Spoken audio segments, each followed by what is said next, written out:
పిల్లలు ఉన్నారా?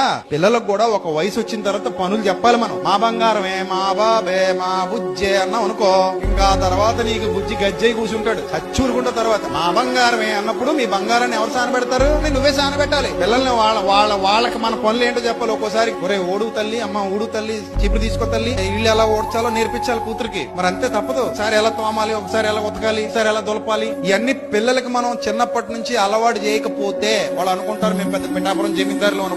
వాళ్ళ కాళ్ళ మీద వాళ్ళు నిలబడలేరు. రేపు పొద్దున కష్టం వస్తే తట్టుకోలేరు, బాధ వస్తే తట్టుకోలేరు, భయం వస్తే తట్టుకోలేరు, ఏ వచ్చినా తట్టుకోలేరు. ఎందుకు పనికిరాని వాళ్ళు అయిపోతారు. గాజు బొమ్మల్లాగా పడినా పగిలిపోతారు, గట్టిగా పట్టుకున్నా పగిలిపోతారు. అలా పగిలిపోయే బొమ్మలు కాదు మనకు కావాల్సింది. ఇనప ముక్కల్లాగా ఉండాలి, స్ట్రాంగ్ గా తయారవ్వాలి. తల్లిదండ్రులు పిల్లలకి శిక్షణ ఇవ్వాలి అన్ని పనుల్లో. తండ్రి తన పనుల్లో శిక్షణ ఇవ్వాలి. ఎండాకాలం సెలవులు వస్తున్నాయంటే ఇదిగో ఈ టైం కి పని చేసేసి ఆ తర్వాత నువ్వు ఆడుకోవడానికి పోతే పో. మన పిల్లలు మన బాధ్యతల్లో ఏం కావాలి? పాలి భాగస్తులు కావాలి. ఇంటికి డబ్బు